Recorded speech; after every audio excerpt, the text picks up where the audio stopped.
And we are live. Welcome back to the next installment of the Mecca of Banter podcast. I am your host this week, Nick Hayflinger. As always, you can find me on Twitter at Hayfy4. And boy, am I pumped to be your host this week because we have a very, very, very spicy episode. I had not only 3 points this weekend, but a great hate watch that just felt incredible.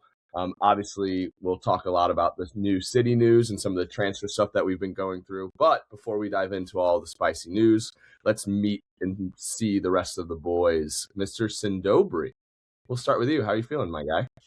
What's going on, fellas? One, I appreciate you. Appreciate me being flexible and kind of moving the days so we could have some United representation on here. I feel like it's only right. I've never been better, fellas. I've never been better. I didn't expect to beat City last week. I will say that. I did expect to beat Arsenal this week. I didn't expect the goals to be scored how they were scored. We can get into that a little bit more later. But obviously, it's tough not to be on cloud nine, right? No matter who's at the top of the table when you beat the league leaders away. Especially in the format that we did, it's hard to not be buzzing. I don't know if I've left Twitter.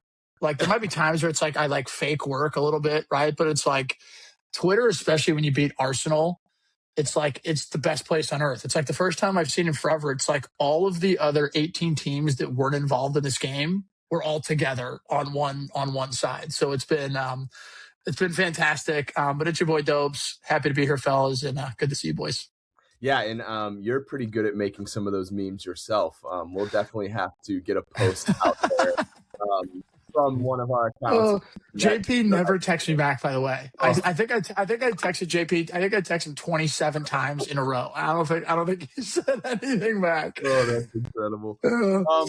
From one side of the game to the other, Lucas Winkleman, how are we doing? Hey guys. I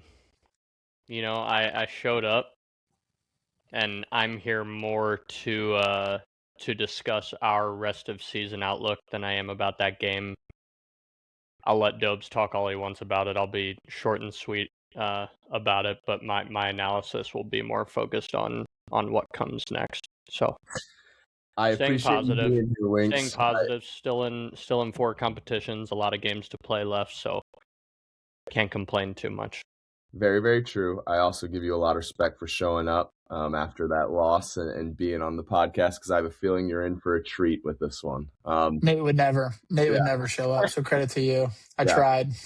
And it's funny, after going from winks, our next host might be even in a worse situation. Mr. Hoover, how are we doing over there? Yeah, I'm all right.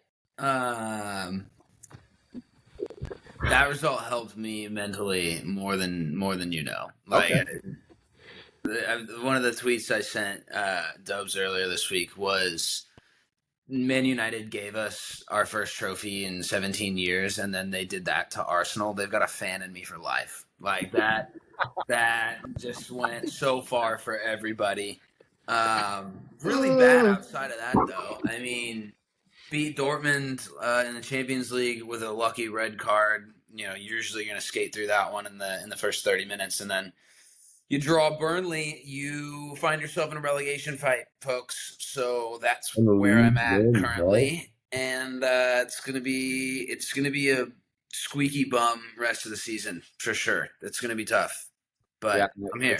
It's funny. I think Dobes messaged in our group message earlier, but he was like, big game for you guys this weekend. If you win, Frank keeps his job and Arsenal go farther up in the title race, and we kind of need you to do something there. So it was funny. There was like memes and stuff. It was like Spurs fans being like when Haaland scores his 47th goal on Saturday, and it's just them celebrating, doing the Pazan, whatever.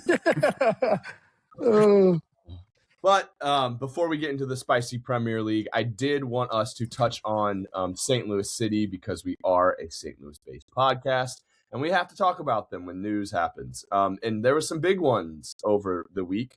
The big one that I wanted to touch on was Klaus is out, and he has been signed by LA Galaxy, and he will join them I guess, for the next season, and he is no longer a St. Louis City member. Wanted to get your guys' thoughts on that. Obviously, I think it's funny. I think Henry was the one who might have been the most passionate about him. Obviously, I want to get your guys' takes, but I think Henry was probably heartbroken about this one. He really thought Klaus was a good striker and could be something for us for the future. I'm a little on the fence. I think it could be a good thing that we got him out because I kind of want something new because I think there's a lot of talent out there. But obviously, wanted to see your guys' thoughts on Klaus leaving. Yeah, it's like I posted this on the Mecca Twitter account. It's like, emotionally, does it suck? Yes. Like, he scored, dude, that goal he scored against Austin, in Austin, first season, little Travella 40-yard run down the line. Like that. Put That Keller on his ass. Dude, that will that will live with me as a fan of this club forever. Like that moment, and he had some other amazing moments. Just absolutely bodying that dude against Sporting Kansas City and setting up Salio, and it was a mixed bag of what you got. And I don't really want to discredit him as a player because I think 2 of the 3 seasons our team was terrible. Yeah, and when he had Giacchini with him, he was lights out. I thought he was amazing. But even when we were bad and he was in a struggle, like, he was still one of our better players, just week in, week out. He put it on the line for the badge, like, really all you can ask for. This would make it a whole lot better if we knew we had big money going out for a new striker, and there's just no chance we do. I just don't believe in this front office. I don't believe in Carolyn at this point. There's not a whole lot of anything that they've given me that makes sense for me to be excited about any of it. But on the same side of the token, dude, I think we bought him for what, like $3.5 million. We're selling him for 2.37 back to LA. Like, he gave us, 2 seasons, more than 10 goals. not awful business.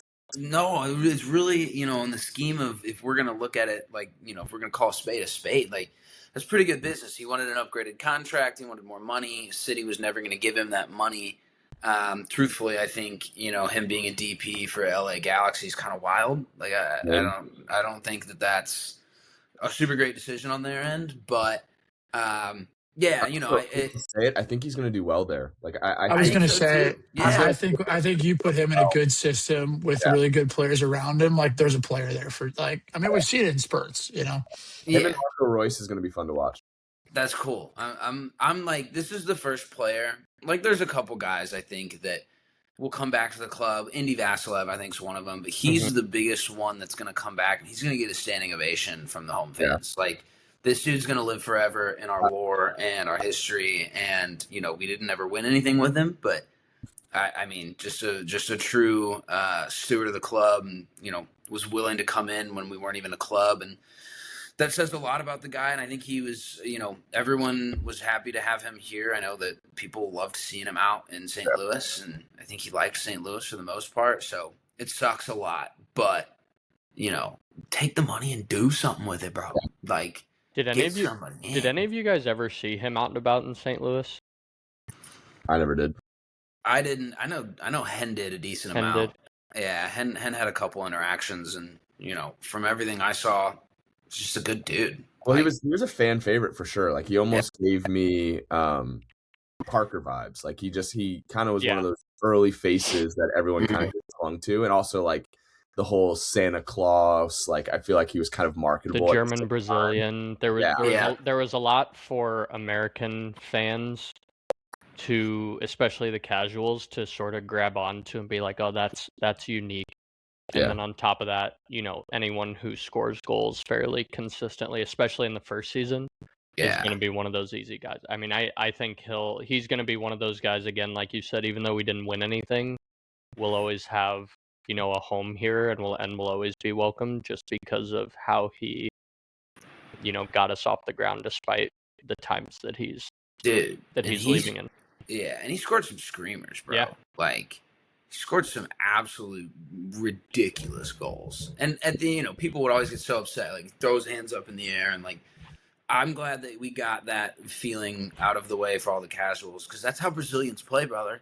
Like, I want more of those guys on the squad because they're electric and they want the ball, and they're passionate, man. Like, everyone got that out of their system with being like, all he does is throw his hands up in the air. No, he works hard, he tracks back, and if he feels he should be receiving a pass, he should receive the pass. Like that, that people love to have, dog on that aspect of it. But I always just saw a guy who just cared, man. He cared about the badge, and that's really all you can ask for as a fan. Yep. I agree. He will be missed, and we also wish him the best in his future endeavors. The other big news for St. Louis City is we did sign Brazilian defender Rafael Santos.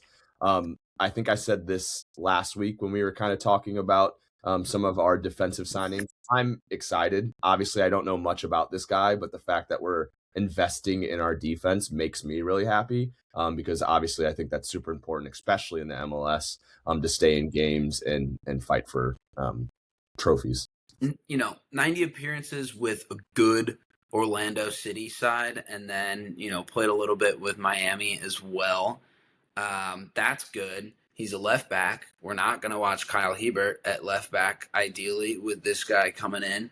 He's Brazilian. He's probably going to be on the same side as Salio. Like, there's things that intangibles that we're not going to sit here and say that we're the MLS, know-it-alls, because genuinely none of us know anything. We just follow what we follow. And all of those things are good to me. That was a spot that I think we needed to fill in. Tells me that Wallam's probably not going to be a big-time wing back. He may be more of a 6 or midfielder, maybe even onto the right side where I know we're kind of, a little weak in the roster. But I think it gives depth in a position that we, dude, look at our history of left backs. I know, I was thinking Markanich, and I mean, dude, just go, was it Johnny Nelson on the left?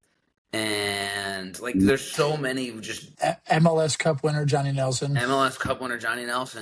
Kyle Hebert, Jay Reed. Bro, we just haven't had any competent, nailed on spots left back. And I don't know if this guy is going to be either, but 90 appearances with a decent Orlando City side, 75 starts, that tells me he's got to be the best left back at the club now. Yeah, I agree. Hopefully he pans out that way. I'm excited to see. But like I said, investment in defense is always a good thing for me. Yep. Moving on from St. Louis City, we will get into the Prem recap. And boys, I say we just start off with the big one. This weekend, I had a great hate watching this. And before, obviously, I let one of you guys take it over. I did want to say this one hit extra good for me because I have Cunha on my fantasy team, and his goal literally put me 2 points above Sean to win. So I thought that was pretty cool as well. Damn. Full-time, Manchester United 3, Arsenal 2 at the Emirates. Goals from Mbeumo, Dorgu, and Cunha, and then Martinez and Mourinho. Martinez had no own goal. Dobes, I'll let you start off. Obviously, kind of still on cloud 9, like you said before, but the game itself, what did your take from it? So I think,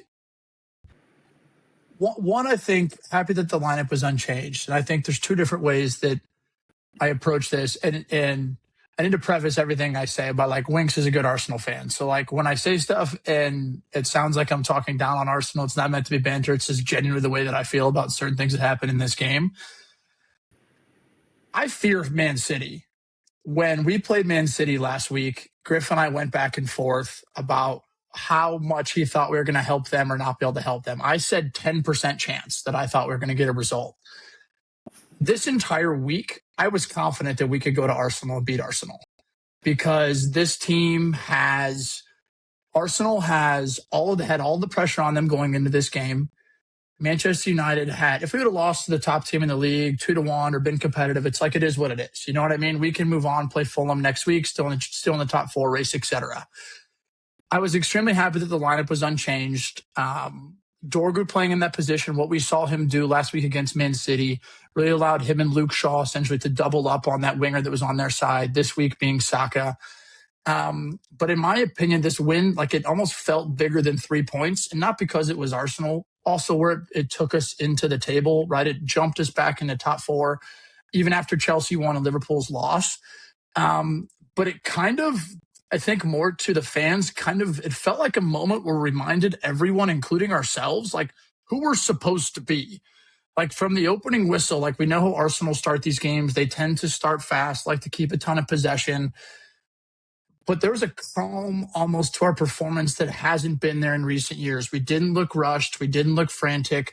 We didn't look like a team that was trying to survive in a big game. We looked like a team that expected to win and was comfortable picking and choosing our moments and waiting for the game to come to us. Tactically, it was one of the most mature performances I think we've seen in quite some time, especially against the top side. Like, the defensive shape was compact. The midfield didn't overextend themselves. Kobe and Cassie were both fantastic. Maguire and Leach were both fantastic. And there was a clear understanding, almost simplicity, about what we were supposed to do in the game. Like, we absorbed the constant, I wouldn't even call it pressure, because it was just side to side to side to side to side to side passing and waiting for our moment. And this didn't feel like a team that was trying to, like, rely on emotion in big games. Like, if you look at some of the past times we've beaten City or we've beaten top teams in the past, it's always a smash and grab, right? It's always like, we get battered, we happen to score a good goal, City scores a good goal. Like, first game of the season, we were the better team. Arsenal scored a good goal. We never got anything out of it. This felt like an extreme mature performance where everybody on the pitch knew their role, understood what they were supposed to do, didn't panic. When Arsenal scored that first own goal, I actually think it was quite opposite. I think Arsenal got more nervous and more panicked than we did being down a goal, which I think directly led to that first goal. Like, if you look at the first goal and Mbeumo scored, Zubamendi had maybe 3 different options to pass the ball forward. He could have slipped Rice into space. You could have gone all the way back into Raya. But the pressing from Mbeumo to cut off that pass, it was like he didn't have the ambition to play that pass and take the game by the scruff, and it led to an extremely simple mistake. And then from there, fellas, once this game went 1-1, you could, I don't know if you guys listen to this volume, but you could hear it in the stadium. Like, the nerves were there after this game was 1-1. The Arsenal fans were restless. The only time you heard the Arsenal fans was when there was a corner kick. Like, and I mean that again, no banter, but truthfully, the only time that the Arsenal fans got up for this was when that they had a set piece, which is what they've relied on and what they've done so well. And I told Griff before this game, it's like, if we limit them on set pieces, which they did end up scoring 1, like, we win this game. Like, it is the only way that they're dangerous. I don't remember a single other time in this game besides, and again, set piece, but Senny's save on, what's his name, Zubamendi. Oh my! That was it. Word. Like, that was it. It was a fantastic save. But then again, it's like, it's a set piece. So, like, I was never necessarily concerned about Arsenal breaking us down because we haven't seen them do it. Like, when teams are organized and they're compact in the Premier League, like, they don't do it. And this performance felt like something that was, like, rooted in, I know it's like the cheesy cliche, but like Man United's DNA. It was calm. It was compact. We were fantastic defensively. The moments that we were on the ball, we were brilliant.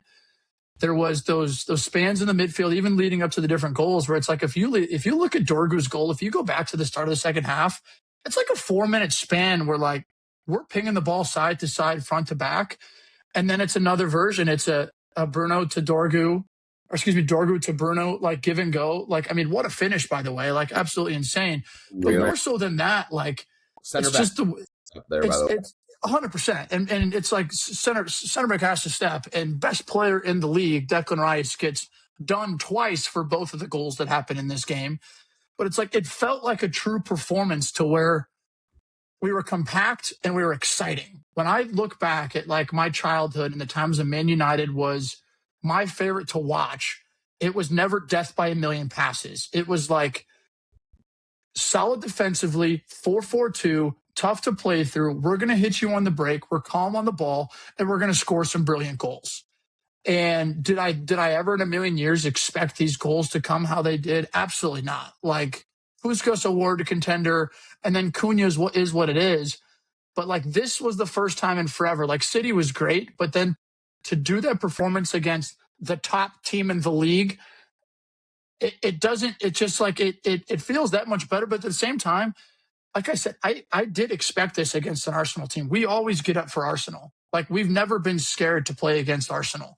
And to be fair, I don't think anybody in the league is scared to play against Arsenal. But it's just one of those games to where it's like, it means a ton for us in the table. I don't necessarily need to get into a ton of what I directly think about Arsenal and what's going to happen. It's like, you saw who Arsenal was, and I mean this in no banter at all. But when you have to take your captain, who's supposed to be your leader, out in this game, like, who are you looking to on your field to then go try to win a game? Like, seriously, it's like Declan Rice, maybe. Rice should have been our captain. I agree, but it's like, in my opinion, like, I think Arsenal's better give Rice the armband and start Eze. Like, I think that's a more dangerous. I said that last podcast. I think Declan Rice needs to elevate to that role to be the team to push somebody forward. And Odegaard being the captain right now has held Arsenal back. But I mean, fellas, there's not a ton more I can say. Like, you know, on a personal level, the match hit differently, of course. Like, it reminded me of what supporting this club felt like. And sure, will it be short-lived? Maybe. Like, because we always get up for these games. The true test of if we've moved on is how we play against Fulham. Do I think we're going to go win the league? No. Do I think we have a very, very, very solid chance to finish in the top 4 now? Absolutely. But for stretches in this game and for at least the past 2 weeks, I can sit there and was reminded about like what the club that I fell in love with looks like. Brilliant goals, beating your rival, you know, like compact, everybody playing for each other, you know, screaming, yelling after tackles, like everything that you want this club to be that we haven't seen for so long under Amorim, it was. And I could go on and on about each individual performance, but more so than anything, like, I think that's the thing that United fans loved most, was it just felt like United. And we haven't had that in forever. And does Arsenal play a little bit of fact in that, in how scared they were a little bit to really take this game by the scruff? I think for sure. Like, I think if this Arsenal team has so much talent that, like, I think and again, it's going to come off it's bad on Arteta, but I think if Arteta manages this game differently, like, I think when they score 2-2, I think they go on to beat us and win that game. Like, I truthfully do. But I think that what you're seeing right now is a group of players that don't have anybody in that team that's ever gone on and won anything. They don't have anybody to turn to in tough moments to say, we've conceded goals. This is how we're going to go take and win this game. Go 7 points. Champions League winner. Didn't feature. Say we're gonna go on, grab this game by the scruff, go grab this league by the scruff, and really send a statement to the rest of the league. Does Arsenal still go on to win the league? Maybe. Like, maybe. It truthfully would surprise me just based off we haven't seen them have that mentality. But, like, to me, it just felt like a performance of United of the old. Whether that stays or not, to be honest, I really don't care. At least I was reminded of what it felt like to do that in a big game and to score the goals that we scored, you know? You just hit that one drive right down the middle of the fucking fairway, and it keeps you coming back. You know what I'm saying? It's like, I keep saying this. It's like, but everybody, like, we all expected how Arsenal and City were going to play against us, and it's how this group of players plays the best. Counterattack, defensively sit in. We're going to see if Carrick has changed Sunday at Fulham, because Fulham is going to sit in. Fulham is going to sit in deep. We're not going to be able to counterattack. We're not going to sit in a 4-4-2. We're going to see what changes. And if you look at Carrick's record, I mean, he's undefeated. Like, right, he's beaten Emery, he's beaten Arteta twice, he's beaten Pep, he's tied Tuchel. But what I mean by that is it's all top teams. You know what I mean? Like, how Carrick is going to be defined if he keeps this job isn't going to be against Manchester City and against Arsenal. It's going to be against Fulham. It's going to be against West Ham. You know what I mean? Those are the games. If we won those games under Amorim, like, we're comfortably in the top 4 right now. Like, we tied Burnley, we tied West Ham, we tied Wolves. Like, so if Carrick can find a way to get results in those games, then he may deserve to keep the job. But at the same time, fellas, like, Saturday is when I'm on to Fulham. Maybe Sunday morning I'm on to Fulham. Until then, I'm all on this Arsenal game, fellas. I'm not leaving the high. Griff had a I'm not leaving. When he said, yeah, we got 7 days of this because United doesn't have a midweek game. You know what, fellas? I don't have a midweek game to ruin it for me, though. You know what I mean? Like, yeah. It's incredible. I want to get Lucas's take on the game and Hooves as well. But you did say something that I did want to eventually ask you, which was, do you think Carrick could get the job? Like, do you think he can have enough? I think permanent job. If performances mean more than anything, like if the same thing happened with Ole, though. We're scarred. The vibes FC came back the moment that Ole came back. We went on a run, finished second, finished third. But at the same time, I don't think that you should compare the two. And I think one of the things that people don't understand also with his staff is Steve Haaland is a massive, massive piece of this. Like, if you guys know Steve Haaland, Nikki, you should know who he is. He was on Jose's staff. He was on Ancelotti's staff. He was on Gareth Southgate's staff that went on to make those runs with England. Like, he is a huge part of why this is probably happening. Carrick is the face, but like everybody that talks about Steve Haaland, from Ancelotti to Jose, all speak so highly of him. So like, United fans are kind of like, if Carrick gets the job, great. If not, like, Steve, you got to find a way to keep Haaland around in this thing. But at the same time, like, I think there's no reason, if we finish in the top four and it's not Chelsea and Liverpool losing the top four, if that makes sense, it's us going to grab it by this, like going and grabbing it. Then I think there's a real shot that he deserved the job, unless you're going to tell me that there's a Luis Enrique, there's a Tuchel, you know what I mean? Unless you can tell me that there's a world-class manager that like will take the job. Yeah. I'm not going to go for an Areola. Like, that's like, no offense, like we've seen how that transition can happen to big clubs. Like, don't. Like, I do think that, like, I'm not going to say 100% like Carrick at the wheel, but like right now he's put himself in a, like, the conversation has started, which in my opinion, if we go 1-1, there's no conversation. Yeah. He's at least started that conversation about himself. Yeah, I find it interesting. I saw, and obviously you have seen his takes probably as well and don't always agree with him, but Roy Keane pretty much said that, like, if he won out the rest of the season, he still won. Do you know why? Michael Carrick took Roy Keane's spot. I know, I was going to say.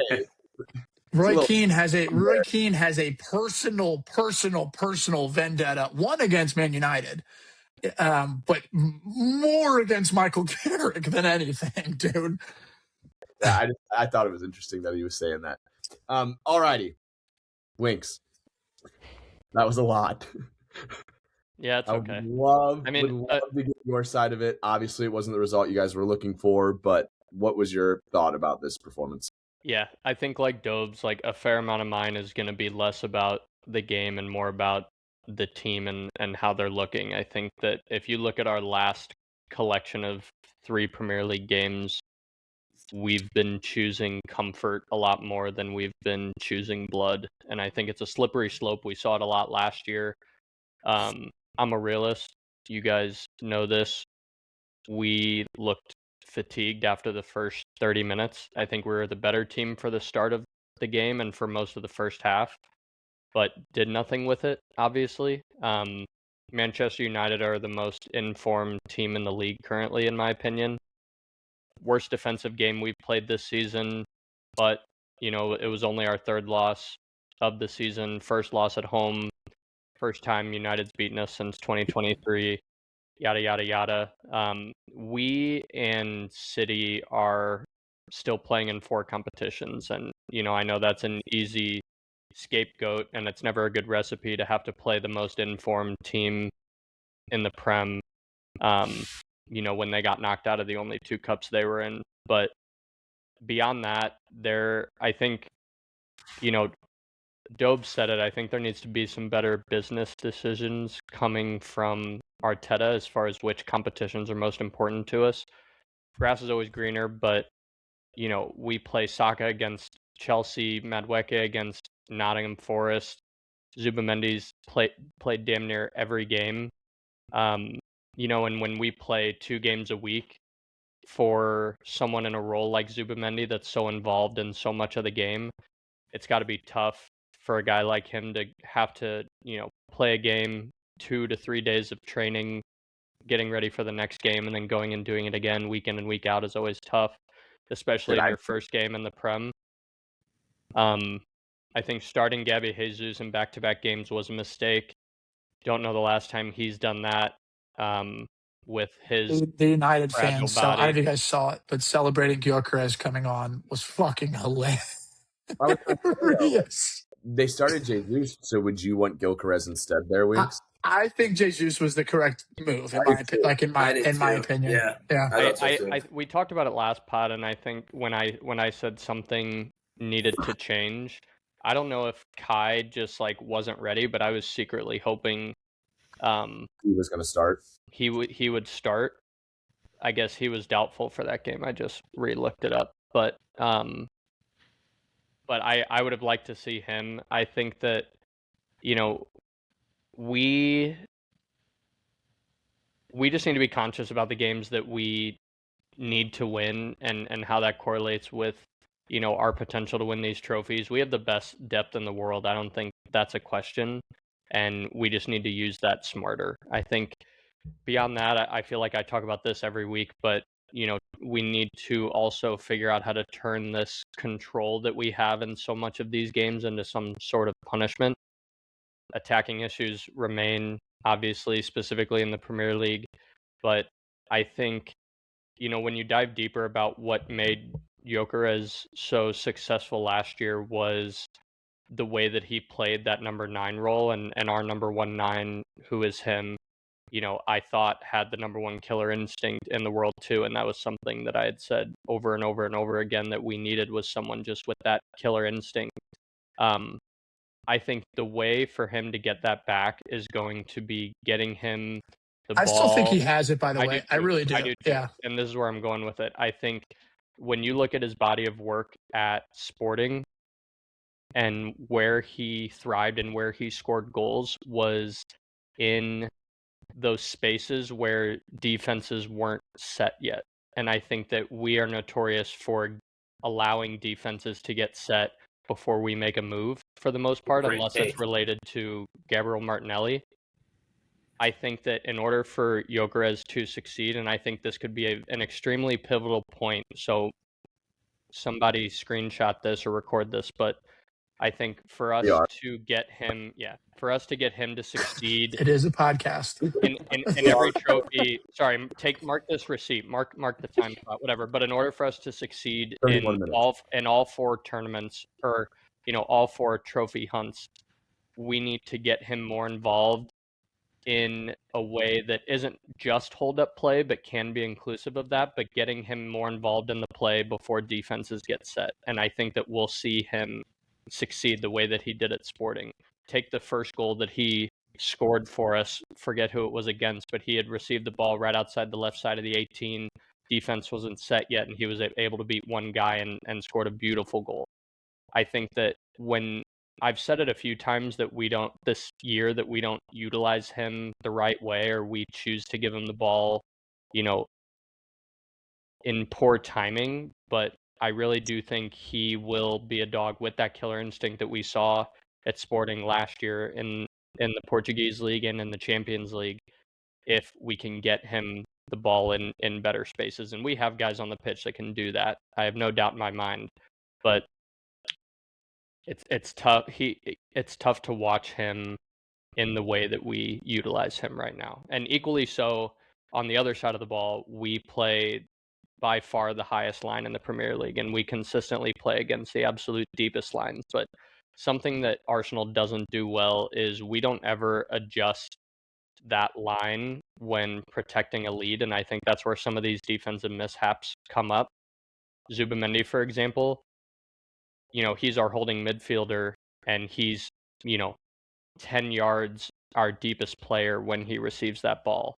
We don't have any wing backs or center backs dropping into parallel space for him. He's forced to try and play it through to someone.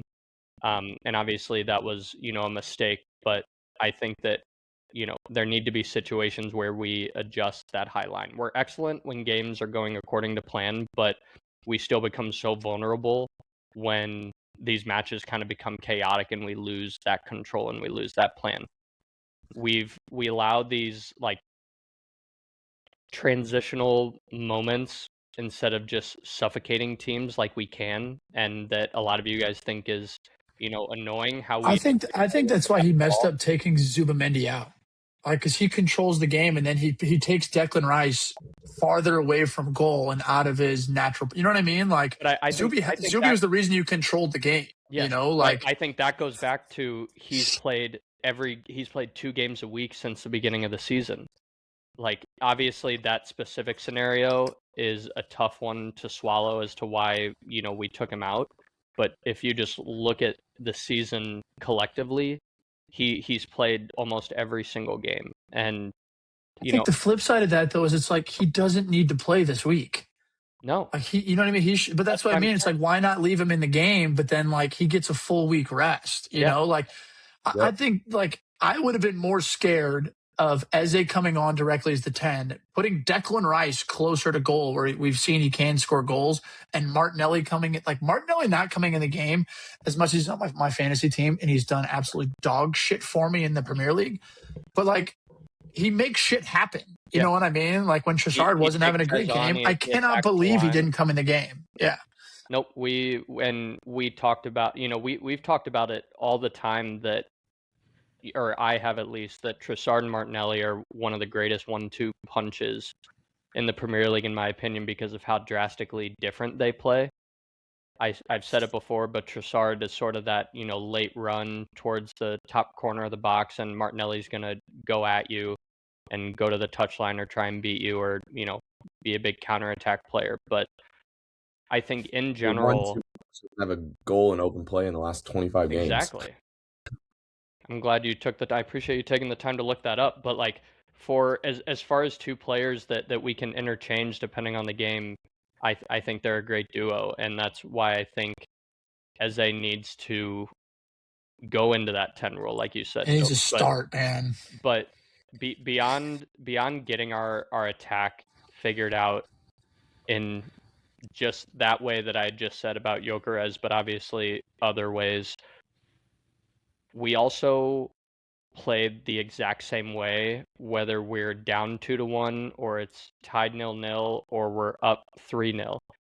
We have too many uber talented players to not be able to change our plan of attack or plan of defense based on, specific games and situations. We're good enough to win the league. We're good enough to win multiple trophies this year. None of what I'm saying throughout all of this is that we just need 2 more signings or anything like that. We have the team. We just can't let these kinds of games fucking slip, and just have to be more comfortable in switching up our approach in those situations. But I hope that we take this series of slip-ups more seriously than we did last year, and we see some change, and we see what we saw at the beginning of the season, like what you said, Dobes, with your guys, screaming after tackles or screaming after even winning a corner kick, screaming and getting in our own players' faces. I think that's something else that sort of died off, since the beginning of the season as well. You guys have the as much as I don't want to say this, you guys have the players to win multiple competitions. It's, can Arteta pull the strings correctly? Can he do it correctly? Like, that's what remains to be seen. Yeah, I agree. And I also, Winks, I think your take on Gyökeres is spot on. But, like, I also think that, like, how much is that on your board and on Arteta for wanting to get Gyökeres, knowing that's the type of player he is and it doesn't fit their system that they normally but I think at the same time, it's like Man City plays a similar style to Arsenal. We watched Haaland. And they got Haaland, the best guy of doing what they do. No, but like what I mean by that is it's like City also plays against low blocks every single week, and Haaland still scores 3. But you know what I mean? Like, you missed what I said earlier. When they told him that they were getting a athletic specimen who is 6'5" and can score headers. Like, I'm pretty sure they handpicked him to do that. Whereas, I feel like with Gyökeres, they were like, oh, let's just get the marketed striker right now, the best out, instead of looking at like his play style, how he plays, and how it fits into the system that Arteta's trying to implement.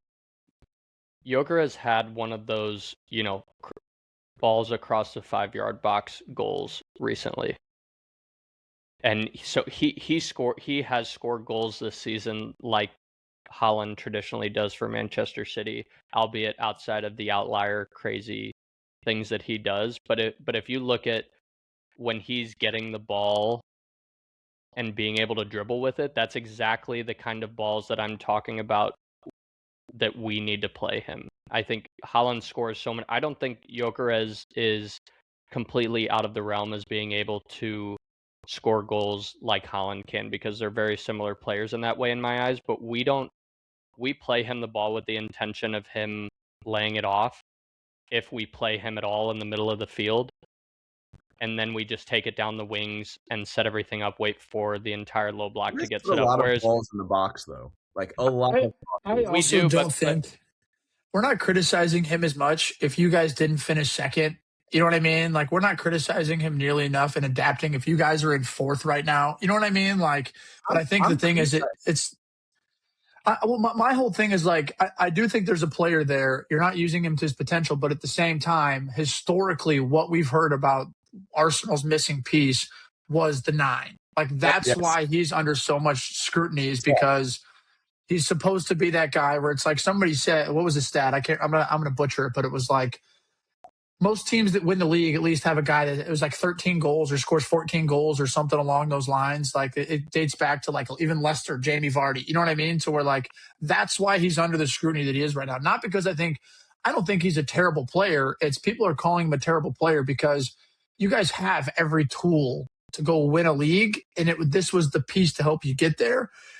And I think he hasn't even been average, in my opinion. Like, he's been way below average in what you guys need him to be, which then it's just the Premier League. Like, you open yourself up to that criticism playing where you play, especially for a team that should be challenging for the title. Yeah, But expectations are killers. And I think this year was a good example of Gabriel Martinelli. I think, back when he was coming up, we expected him to be this insane winger for us. And, he's been great prior to last year.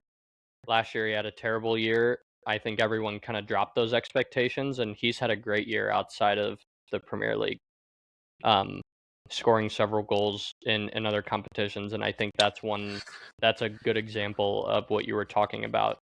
Like when some of these gigantic expectations that are placed on these players' backs falls off, they're able to, relax. And that was what I was almost getting at with my point earlier, is like, I think for so many years, that's all we've heard is Arsenal needs a striker, Arsenal needs a striker. So you would think that they would look into the type of striker that they're trying to purchase and fit the system that they're trying to play. Like, I just, that's what baffles me, is like, yes, he's a good player, but like clearly the style of play that he plays and what Arsenal plays are drastically different, and it's making him look bad. And I feel bad for him almost. Like, I feel like he was put into a team and set up for failure because of the price tag that he has on it as well.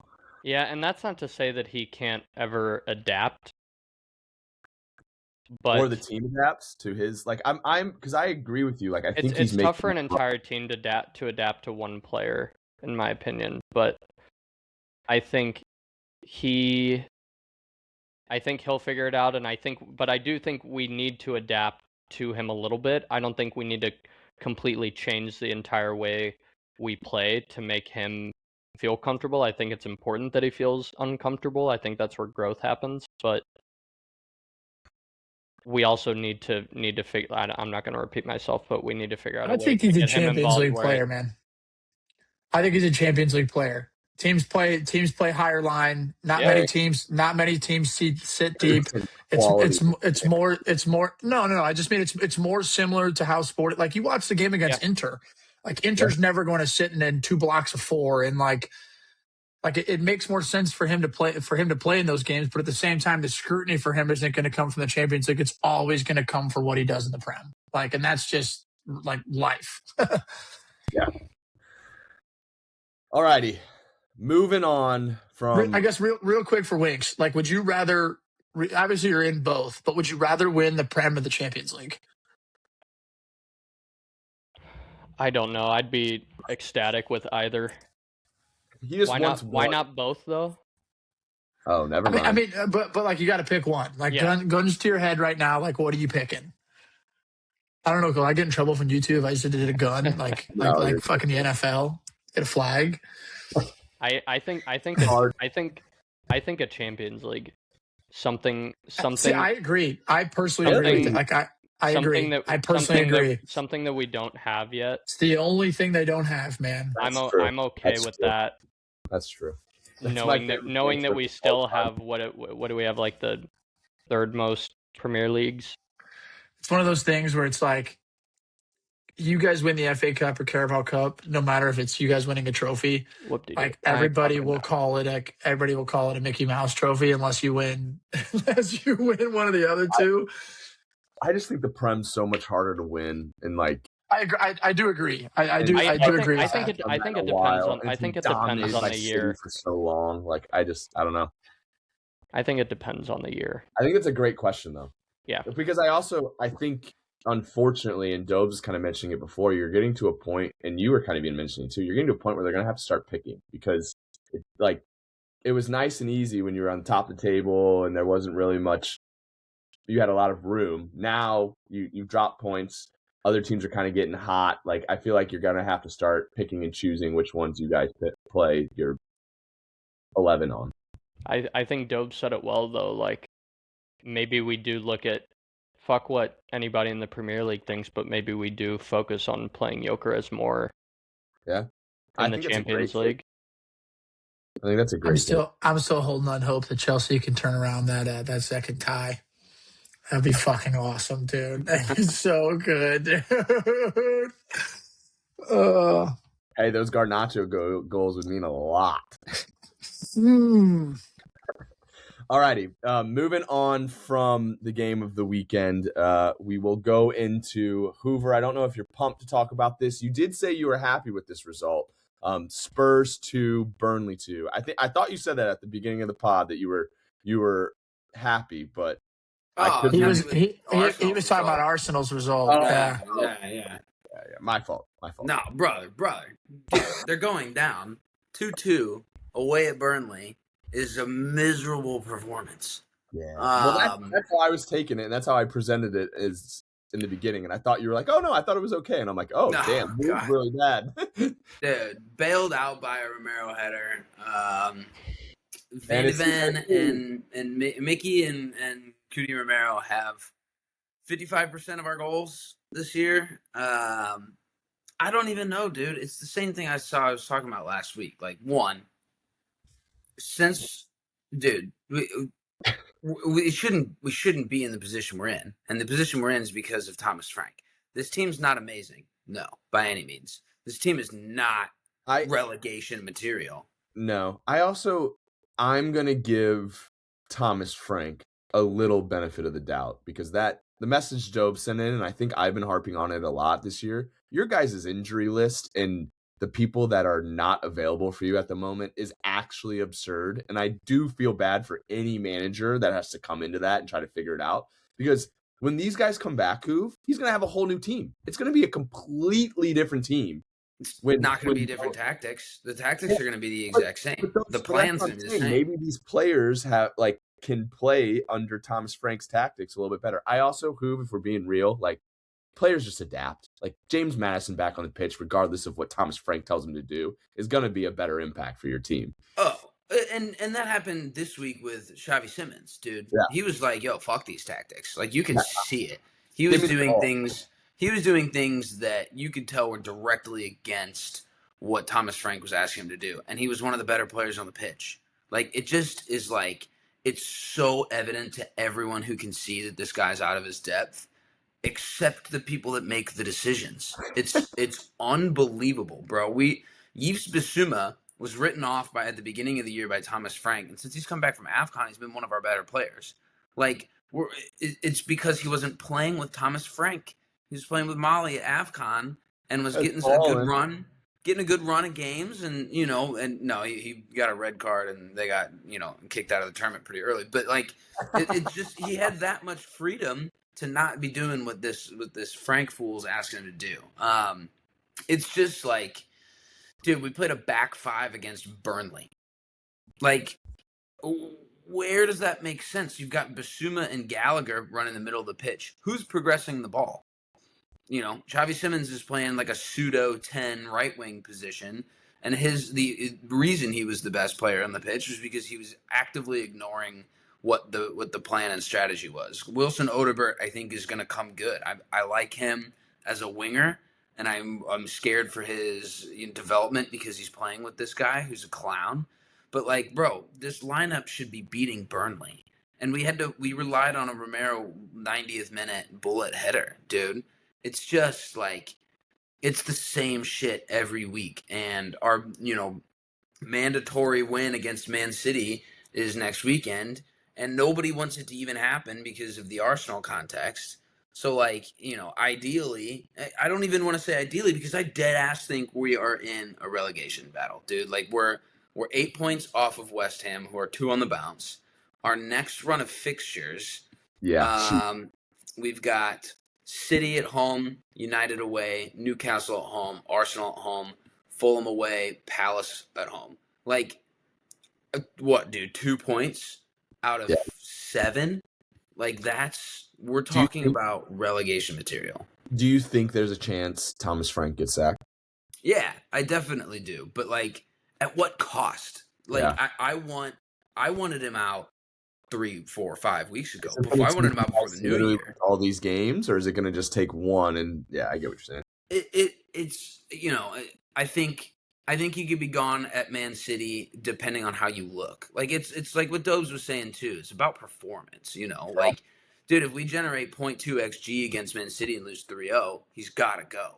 That's just what it is. If we go toe-to-toe and grind out a point, they'll probably keep him. Yeah. But it's just, we should be so much further past that. Yeah, I was going to say, like, who do you guys even go and get? And then what is that guy coming into? Like we just said, your whole team's injured. Dude, we got that Liverpool assistant who, at this point, give him the role, give it to him. Everyone at Liverpool loved the guy, and contributed a lot to their their Premier League win last year. Like, I don't care, brother. I would take my JV high school soccer coach at the moment. You get a bounce, you get a little bit of fresh ideas. Everyone's kind of mentally refreshed a little bit. Yeah, dude. I would let Butch go take the helm for the last 10 games, and I'd feel pretty damn good about it. Yeah, that would be a great hire for Spurs. I think we should start that movement right now. Let's start the rumor. Yeah, get Butchie out there. But it's just like, too big to go down is a phrase that's thrown around a lot. But it's these types of managerial and ownership decisions that let something like that happen. Like, we're sputtering. The fact that we beat Dortmund and we're in the top 8 of the Champions League is unbelievable. Like, it should not make sense in the slightest. What do you mean, dude? If we pull 2 points out of Bodo Glimt at Bodo Glimt, we're like already a point at Frankfurt, and we're automatically through. Like, it does, like, it, even for the easiest cakewalk of a group stage we could have had, table stage, whatever you want to call it, it's just felt so labored and hard and difficult. I'm so fed up, dude. And they, like, I'm terrified of going down. Like, it's just. I think you're spot on. I think you're not even your fandom, but I feel like Spurs as a whole is holding on to just the fact that they're Spurs and they won't get relegated. Yeah. If you keep having that mindset, it's gonna fucking happen. Like, the fans know it. The fans are aware. They're booing Thomas Frank every opportunity they get, home and away. Like, they're aware of what could happen, and the fact that no one higher up's listening to it, it would be such a kick in the teeth to the fans that go and support this team to get relegated, but it would be deserved for ownership and front office management. Like, this is what they deserve to go down, and the league would burn, the stadium would burn, people wouldn't show up to championship games. We might forever just toil in the second division. Has it ever happened where, and I should know this, I feel bad for even asking this question. Has it ever happened where a team's been in the championship and in the Champions League? No, I don't think so.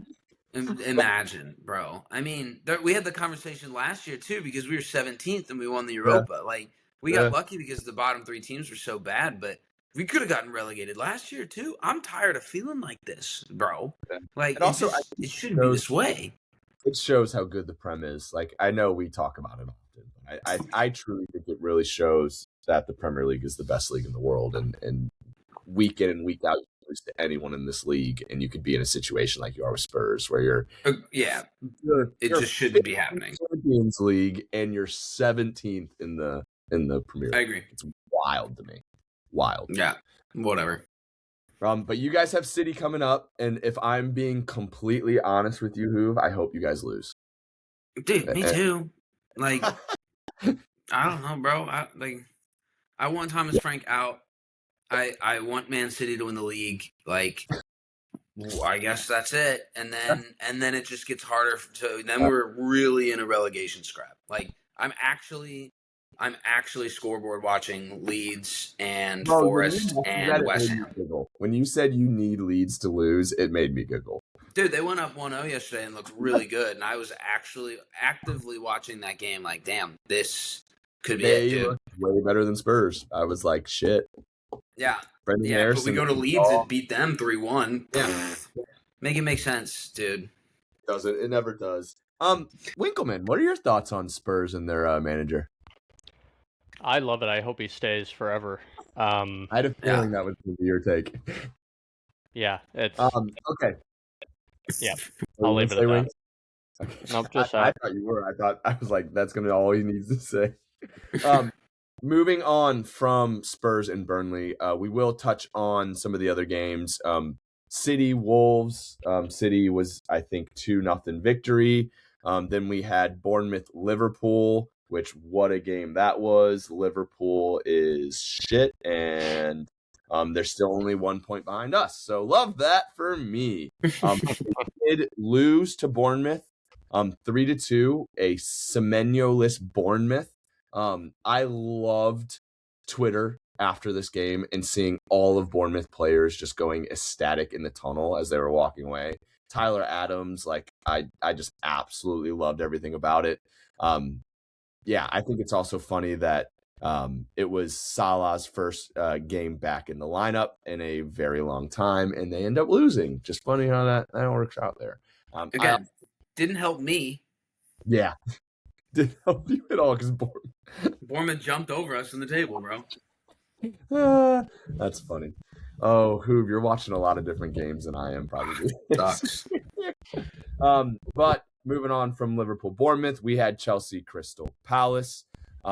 This one for me was huge, big results.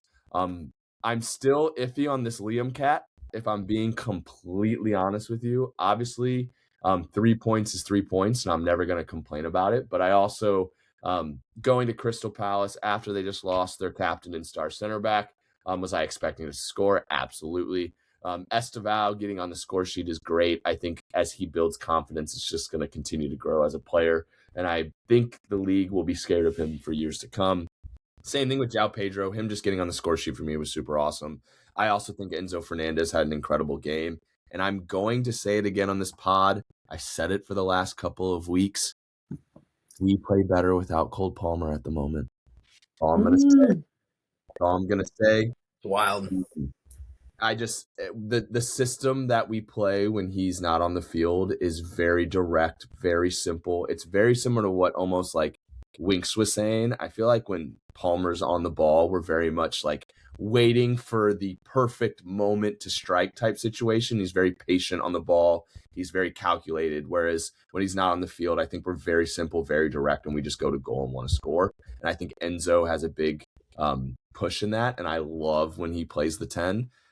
By no means am I saying Cole Palmer is a bad player at all. I still love him and think he's a brilliant talent. I just think the style of play that we're playing now, he kind of needs to adapt and find his way into it. Is he going to United? So obviously you've been seeing a whole bunch of rumors on that. Based on what I've seen, it's just rumors. I can never pronounce his last name. I still probably know his last name. It's like Rosini. I can't even fucking Rosner. But I'm just going to continue to call him Liam. But Liam came out and pretty much said he's had direct conversations with Cole. Cole is very happy where he's at. Also, our ownership has no plans on selling him anytime in the future. They've stated that him, Enzo, and Caicedo are pretty much non-touchables. So that makes me happy that we kind of have the backing. But I will also say rumors always start from somewhere. So he is a United boy. He came up a United fan. So I think that's kind of where they kind of blossomed and made it more of a story than what it was. But for now, I definitely think he's still going to be at Blue for the foreseeable future. We also have a long contract with him, so they would have to pay a lot of money to get him. But yeah, That Cole Palmer stuff's wild, dude. I don't know. I just want to be out there to say it. I thought we looked great. In this game defensively. Obviously, allowing a goal and not getting a shutout pissed me off. But overall, I was very happy with this game. I also thought offensively we looked better. We created a lot more chances, in my opinion. I haven't looked at the XG or anything like that, but I challenge you guys the next time you're watching Chelsea to see if you can tell the difference when Cole's on and off, because I think it's almost glaring. But interested to see other people's takes. I think there's something to be said too. Your argument about Gyökeres and how may need to adjust based on the skill set. You guys haven't really done that with him. Like it was when you control, you kind of sideways, forwards and backwards, but it's never killer pass. And when, last year, 2 years before, like it was killer pass. Like that was what his whole objective was: receive the ball, top of the box, have a shot. You just haven't seen it as much. It's been ping to the wide, let the wide guys run, hope to find one of your big strikers, and it's not. I also think it could be confidence based. True, that too. He's used to getting the ball at the top and either scoring or providing an assist, and he probably isn't seeing that right now and just needs to see one go in. But who knows? I obviously I still have high praise of the kid. I just wanted to be noted that I think right now we are playing better football without him. I respect your take. By no means do I think he is going to leave, and do I want him not to find form. I don't think so either. He was. But yeah, we move. Obviously, we have Napoli on the week, which is that's a huge game too. It is a huge game for us. We currently sit 8th in Champions League, and I believe they sit. Oh, they're like bottom. They have to win. Yeah, so this is a must win for them and a big win for us. Obviously, it's not a must for us, but it would set us up pretty nicely in the table if we won. I mean. Let's look at it. If you draw, there are Barca, Sporting, City, Atletico, Atalanta, all on 13 points. If any of them win, you're out of the top 8. Okay, and pardon me for not knowing this. Does that mean is top 8 the only people who are going to Champions League, or no? Top 8's automatic. Through. Okay, that's what I thought. So, it wouldn't be over, is what I'm trying to get. You would end up having to play one of the other mid-table teams to get to the round of 16 or whatever. Which is what I thought. So that's where I'm saying that, it is probably a lot bigger of a game for Napoli, who is trying to get not only in the top 8, but at least in the top 24. Oh, dude, they just need 3 points. I mean, 1 point maybe on goal differential they sneak in, but 3 points confirms them into the next round. You guys are in the next round no matter what. But I'm looking at my game. Spurs have Frankfurt, and I don't want to play that first game. I want to get the bye, dude, because we've seen it happen, and my team sucks. But Winks, you guys are locked in, right? Yeah, top of the table. I was gonna say that's honestly a good transition. We have Champions League this week. We all play at the same time, 2:00 tomorrow. We have Napoli, Spurs have Frankfurt. Who does Arsenal play? I'm sorry, I didn't have that in front of me. Carbag? Yeah. Oh, yeah. So that should be Almari. I was going to say, what type of lineup are you expecting from this one, Winks? I don't know. I hope I mean we're already locked in to the knockouts, so I'm fine with us playing whoever the fuck. I don't think it doesn't help us to go. See Kai? I hope so. It doesn't help us to go 8 unbeaten in the Champions League. We could still play fucking Bayern the first round. So. Yeah, Bayern need a 5-goal swing and 3 points if you guys were to lose to take top spot. So it doesn't. This just shouldn't matter to you, and rest should matter way more. Yep, 100%. This is one of those games. And like I said, though, I'm interested to see Arteta's lineup, because I think we can all agree that that's what he should do, but I have a feeling he may just not do that. Yeah, I don't know. I think he will. I hope for your sake. Barca towing on 3 points. Yep. They need 3 against Copenhagen to get top side. What are the other major ones here? It's so weird because you got to look from between table and fixtures, like And I think I've said this before. Copenhagen ain't no like no.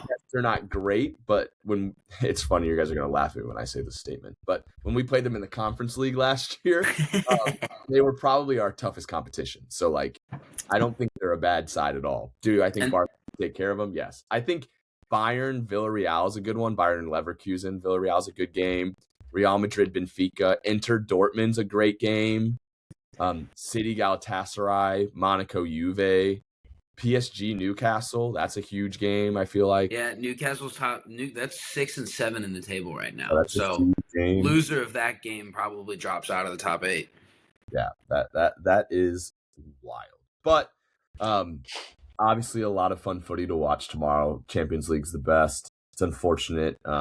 Jobs had to drop. It was perfect timing for him because he doesn't have to talk about Champions League. It's funny. Obviously, I've told you guys many times, Riley's growing in her fandom, and it's cool because she's starting to understand things more. And her recent ball knowledge that she learned is that you can shit talk fans by saying you don't play midweek. And she has been using that a lot. And I absolutely love it. That's a good dad right there. Oh yeah, she uses that one. She also, Winks will love this. Her history or world geography teacher's an Arsenal fan. You've told me this. I tell her just to walk in and say, "You'll never sing that." You'll never sing that. And she says he has some great responses often. But that's fun. But we'll wrap it up for us on this episode of the Mecca of Banter podcast. As always, please follow us on all the socials, the TikTok, the Instagram, the Twitter. We're kind of active on there, so we love all the comments. We love the banter back and forth, so we invite that stuff, so continue to do it.